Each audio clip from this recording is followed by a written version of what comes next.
Bom, falando um pouquinho então acerca do texto e do alvo da pregação, né? Como texto, nós temos o texto bíblico como a principal ferramenta que nós utilizamos para pregar, tá? Então, por redundante que possa parecer, o sermão ele é todo estruturado a partir de um texto bíblico. E por que a gente fala isso, por mais redundante que possa parecer? Porque, vez ou outra, é possível você encontrar uma certa bizarrice, do tipo uma pregação a partir de uma anedota, a partir de uma reportagem de jornal. O fundamento da pregação precisa ser sempre sobre o texto bíblico, pois é ele que precisa ser exposto. Deus não tem compromisso algum de falar por meio, por exemplo, de qualquer outro texto que não texto bíblico. Deus não tem compromisso de falar por meio de uma notícia de jornal. Deus não tem compromisso para falar por meio de uma poesia, tampouco de um filme. Tudo isso que nós utilizamos, na maioria das vezes, como uma fonte de ilustração que alimenta a nossa imaginação numa introdução de um sermão, por exemplo, a fim de que a pessoa consiga se ambientar no espírito do que a própria Bíblia quer explicar, ok? Mas ela é o elemento central da pregação. Então, de uma certa forma, quando nós pregamos, nós estamos repetindo aquilo que Deus está falando, já que a Bíblia é a própria palavra de Deus.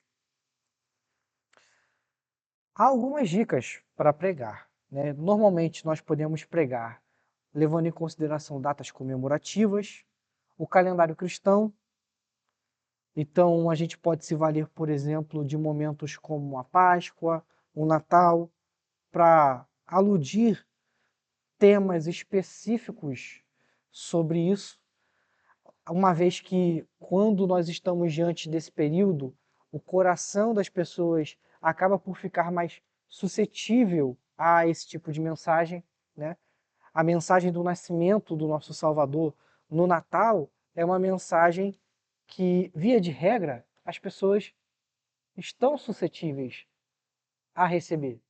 Elas param para ouvir corais, elas escutam em diversos locais acerca do Deus menino que nasceu, né? Então, isso é uma data propícia para comunicar esse tipo de mensagem. Entretanto, nós não devemos ser cativos dela, por dois motivos. O primeiro deles é, pode haver a necessidade de comunicarmos outra coisa nesse mesmo período, a depender das circunstâncias da igreja. E também pode haver a necessidade de comunicar em determinado período, que não o período do Natal, por exemplo, que a gente utilizou, para falar acerca do nascimento do nosso Salvador. Então nós não devemos estar restritos a isso.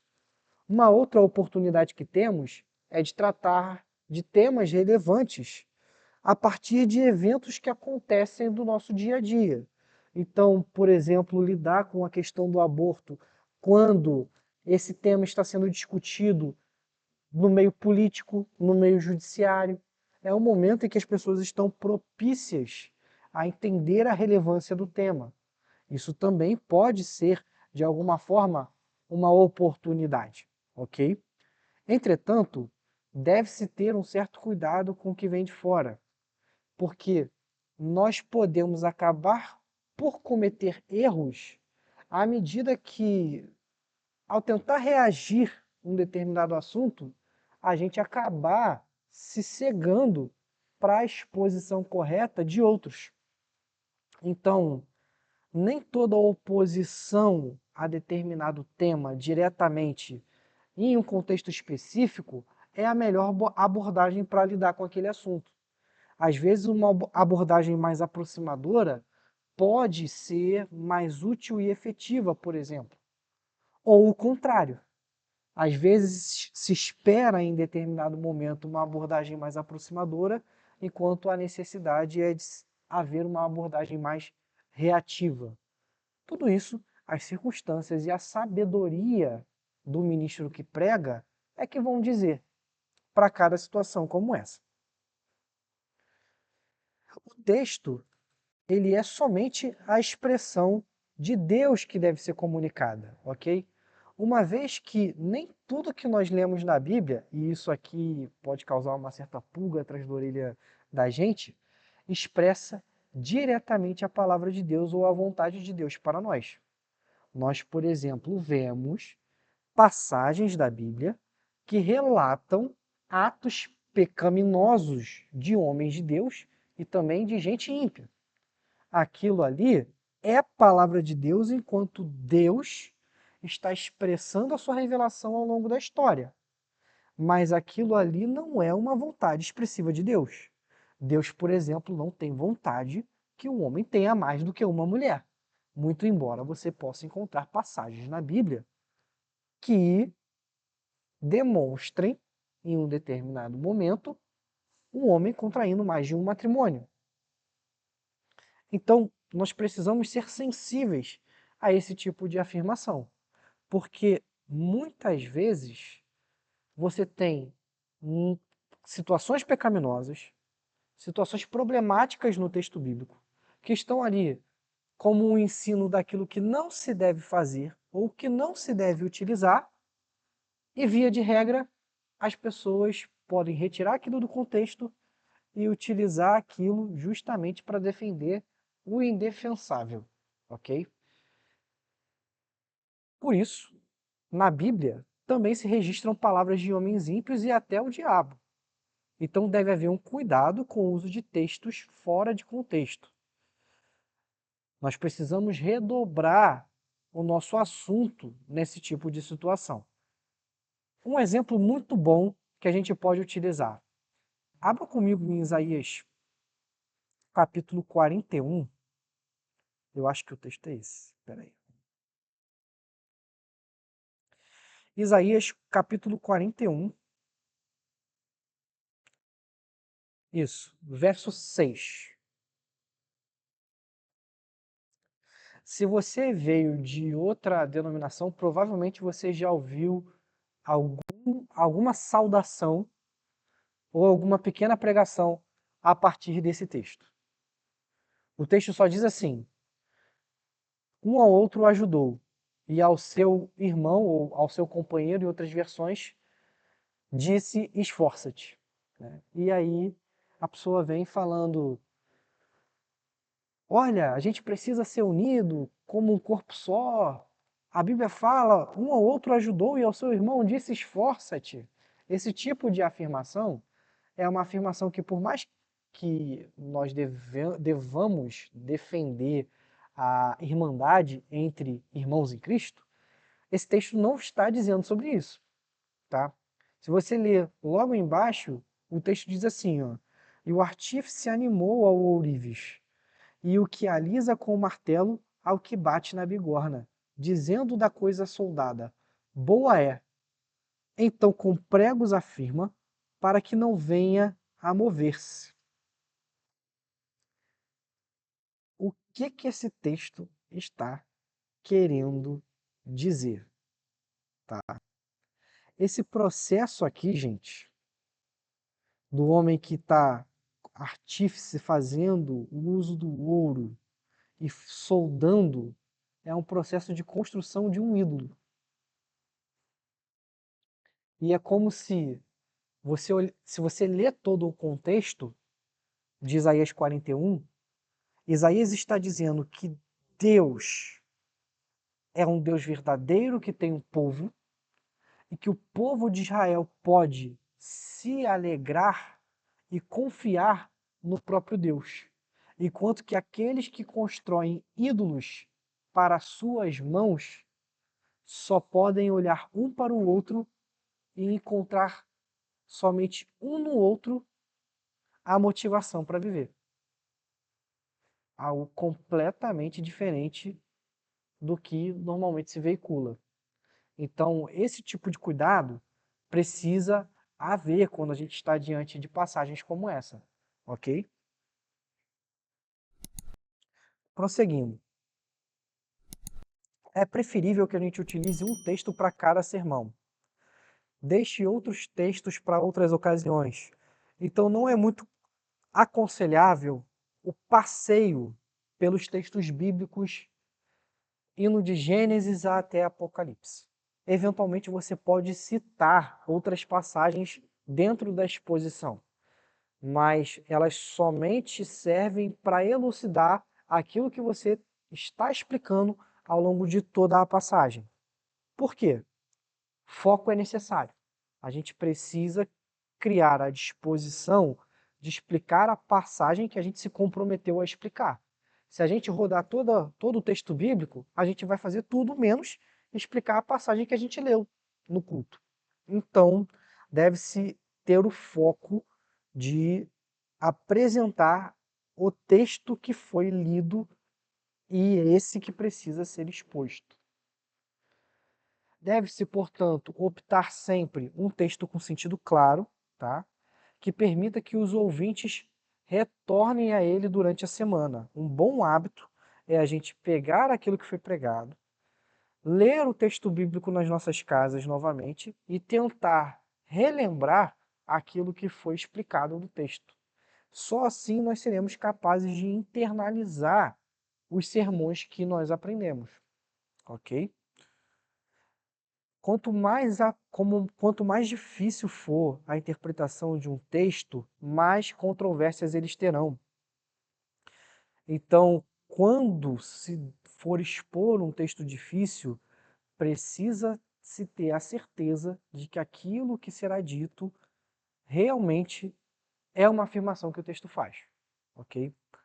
Há uma série de pregadores que, por conta de orgulho, digamos assim, são tentados a expor um texto que ninguém expôs ou expor um texto que todo mundo já expôs com uma aplicação completamente diferente.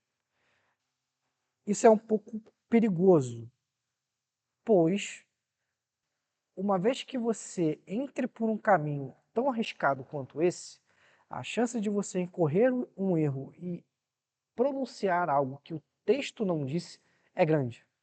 Então, precisamos ter um cuidado com relação a isso também. Não se deve escolher um texto muito pequeno, tampouco um muito grande. Quando a gente prega especificamente, a gente precisa medir uma porção que seja necessariamente completa de sentido e que não seja grande o suficiente para retirar a atenção dos ouvintes. Então é necessário escolher uma porção bem específica. Tá? Além disso, quando nós pregamos sobre um texto... eu já falei sobre isso. Eu só estou repetindo. Então, vou seguir. Exemplos, né? Quando a gente fala sobre textos grandes ou longos. Um exemplo, por exemplo, que a gente pode tratar é o Salmo 23. Ele tem 6 versículos. Esses 6 versículos, eles são uma unidade de sentido muito própria, que a gente consegue expor cada um deles, tá? Então é um exemplo de escolha de porção de texto curto, mas deve-se ter o cuidado de expor o texto bem, tá?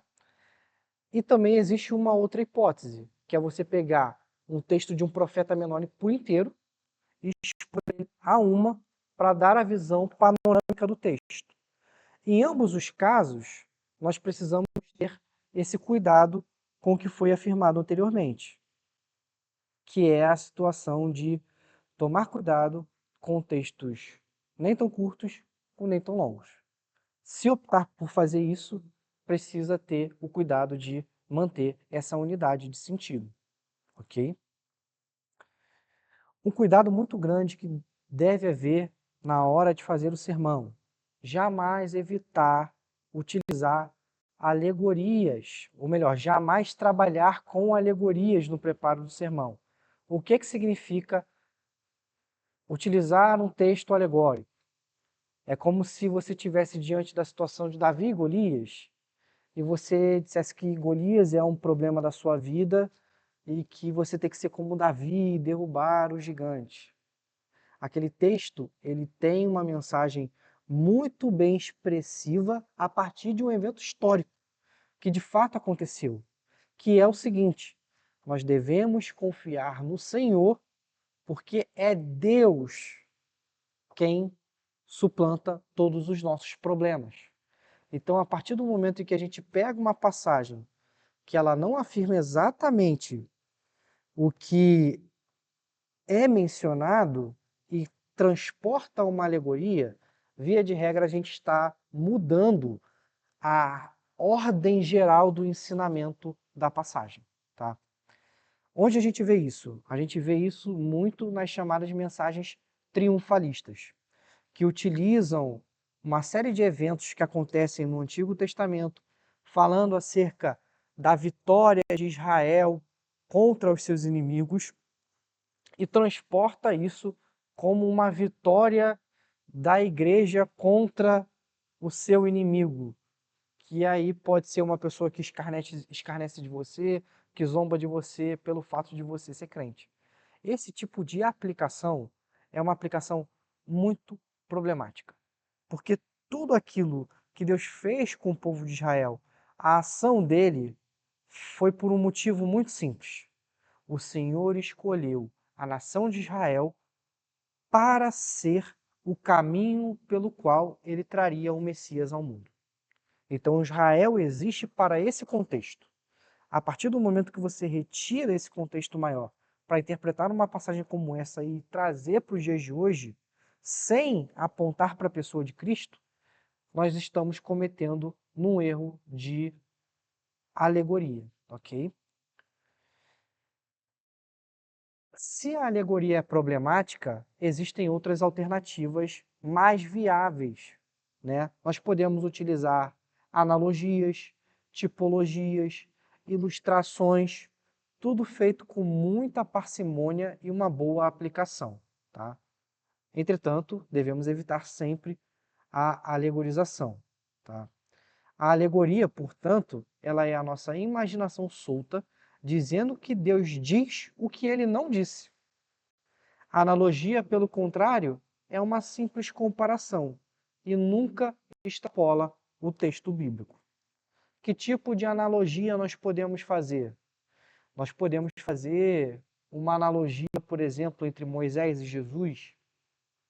Moisés foi aquele que fugiu do assassinato de Faraó por meio de um cestinho, tal qual Jesus também fugiu, precisou fugir para não ser morto por Herodes. São analogias que o próprio texto bíblico trazem, e isso enriquece o nosso sermão. Mas isso tudo é sempre o quê? Uma analogia, não uma alegoria, ok? Um outro cuidado que precisamos ter é de não fugir no primeiro momento dos textos que nós encontramos dificuldade.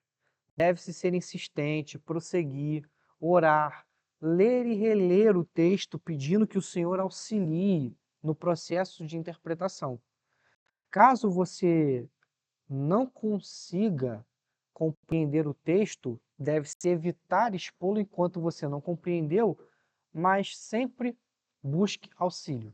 Auxílio de irmãos que têm um bom conhecimento da palavra, auxílio de bons livros, boas pregações sobre o assunto e à medida que você vai compreendendo melhor a passagem vai se tornando mais clara para você, aí você pode estar confortável a expor essa passagem para a igreja, ok? Mas jamais tentem expor um texto antes de compreendê-los, compreendê-lo. A pregação ela não é um tratado teológico nem um estudo bíblico, tá? Tudo que nós estamos fazendo aqui, o estudo, ele tem toda uma roupagem diferente da pregação. Então a pregação ela exige muito mais cuidado, preparo, produção bem mais centrada na sua comunicação e ela não deve transparecer o seu preparo necessariamente, como nós falamos na semana passada. O que você se esforçou e aprendeu para trazer o texto à igreja não precisa vir à tona no meio do seu sermão. A ênfase e o foco não é ser prolixo e contar novidades que você compreendeu no seu texto, a novidade do grego que você encontrou lá, nada que não seja necessário para comunicar aquilo que você pretende comunicar por meio da pregação. Então, por mais que você tenha encontrado uma novidade, algo que você não sabia no meio do processo do estudo, a pergunta que deve ser feita é: isso faz sentido para o fio de condução lógico que o sermão vai caminhar? Se a resposta é não, não é útil, não cite no seu sermão, tá? E aí eu citei na semana passada que comumente em seminários esse tipo de fala ele é muito comum, que na pregação o que nós levamos é o prato pronto. A panela suja fica na cozinha, mas para a mesa a gente leva o prato pronto. Então tudo que você fez, todo o trabalho, todo o ardor, fica na cozinha, que é onde se lava a louça. Para a igreja, para os irmãos, para a mesa, a gente traz o prato pronto. Ok? Outro cuidado que se deve ter é o tempo. Quanto tempo é o tempo ideal para a pregação? A resposta é: varia. Existem congregações que são mais habituadas a sermões mais longos, outras mais habituadas com sermões mais curtos. De uma maneira prática, olhando para a nossa realidade que vivemos no Rio de Janeiro, estamos num local urbano em que as pessoas têm um tipo de passo na cidade mais acelerado, o ideal é entre 25 e 35 minutos de sermão. Mais do que isso, a pessoa perde a atenção. Mas isso não quer dizer que não existam igrejas que tenham o êxito de expor um sermão por 1 hora. Existem igrejas que conseguem fazer isso e dá certo. Isso tudo deve ser muito bem sopesado e compreendido à luz do contexto da congregação em que se está, ok?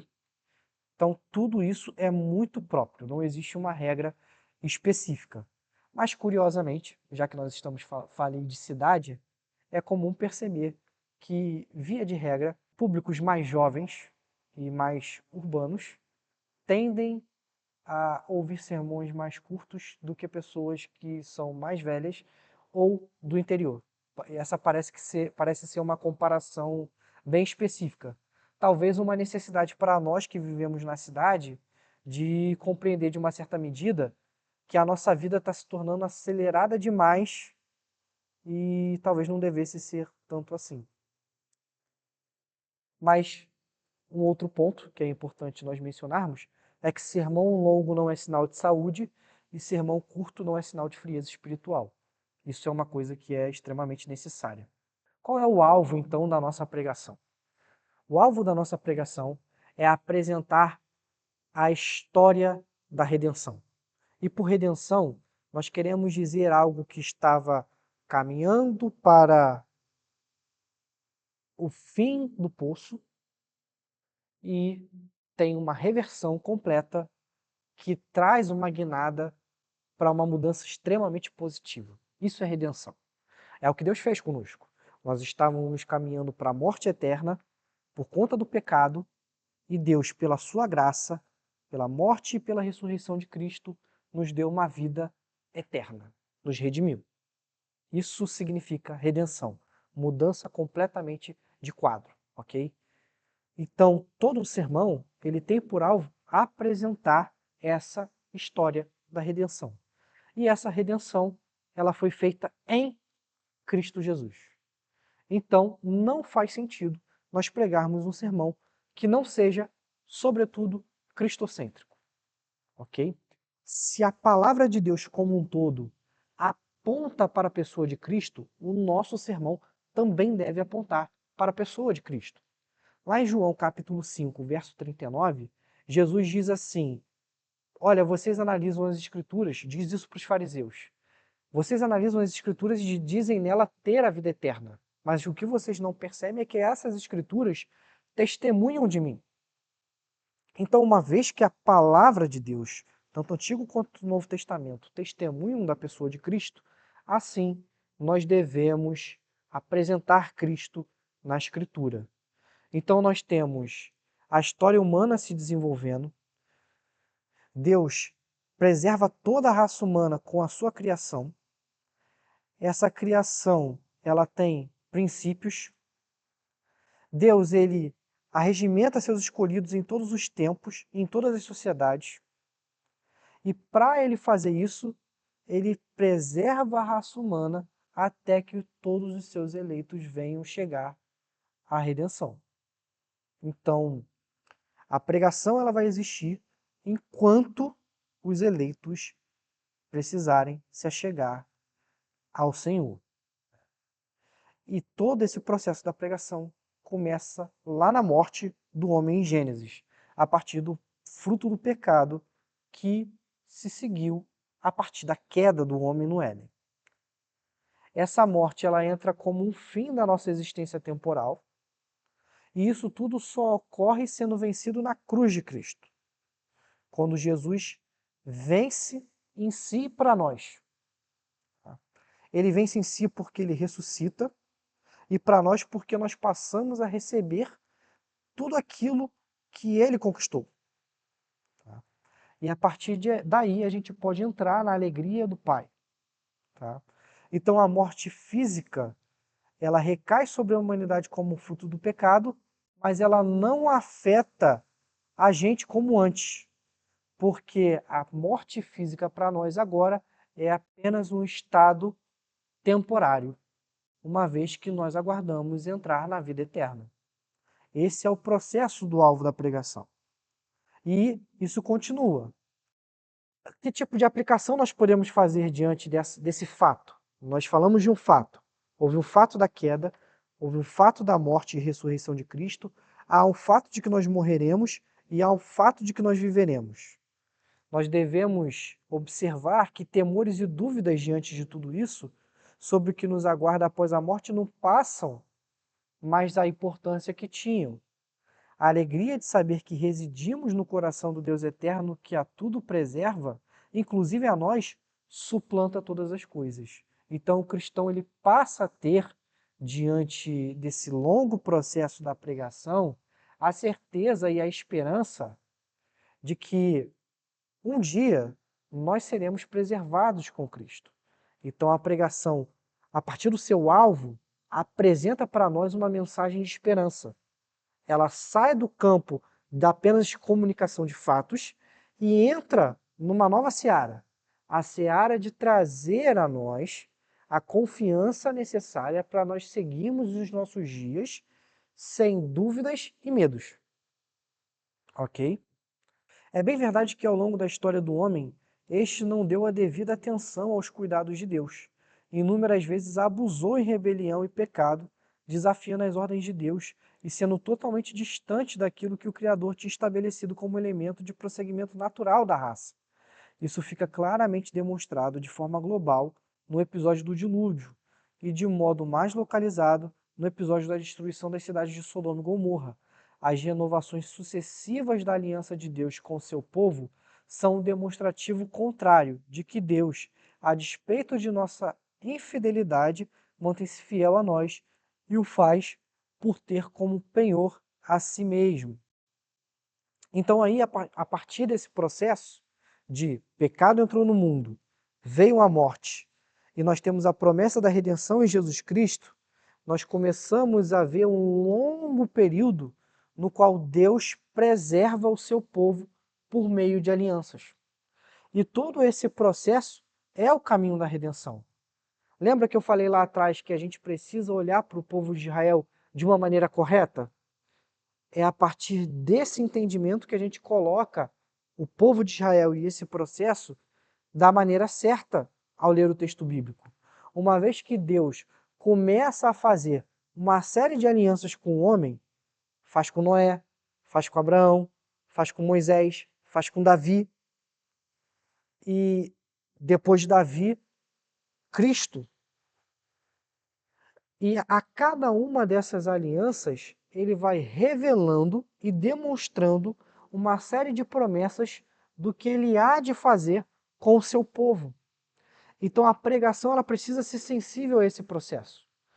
Nós estamos, por exemplo, expondo Êxodo aos nossos domingos. E vocês devem perceber que à medida que a pregação ela vai avançando, um tema central é apresentado.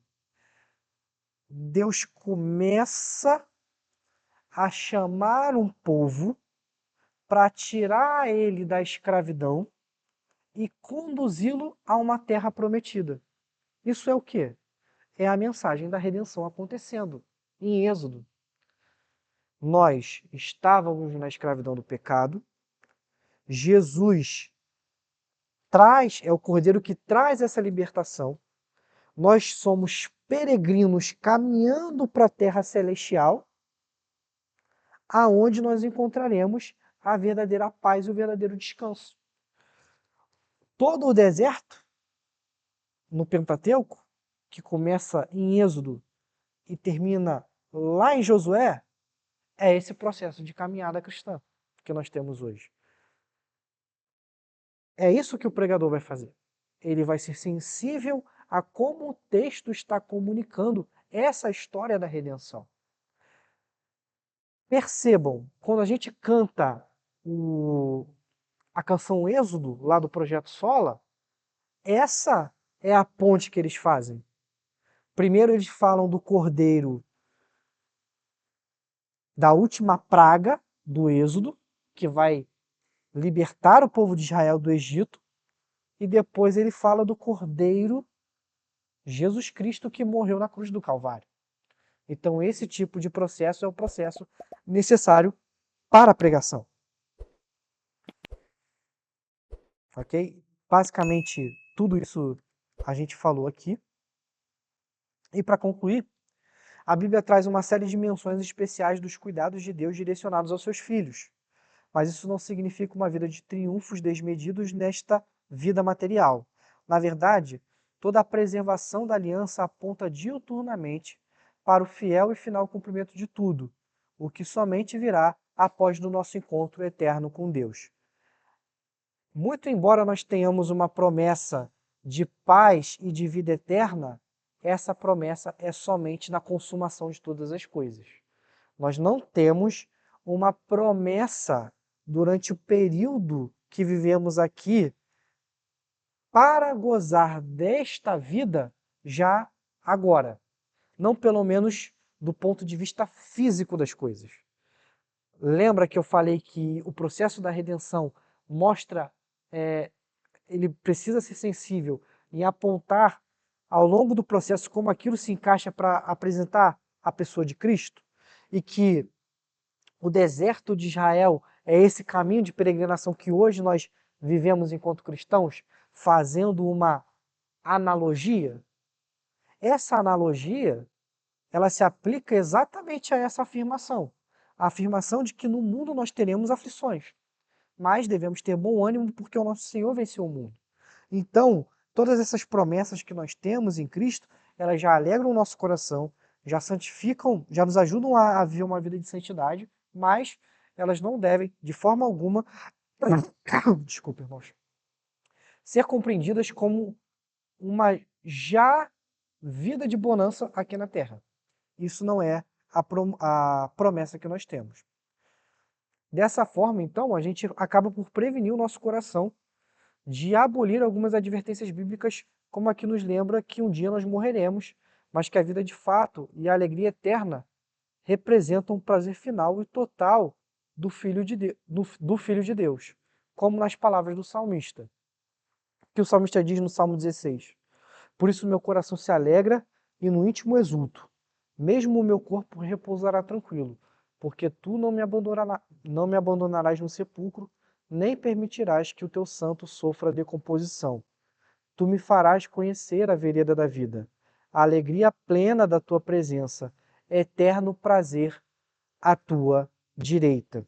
Então percebam como essa promessa impacta a nossa vida terrena.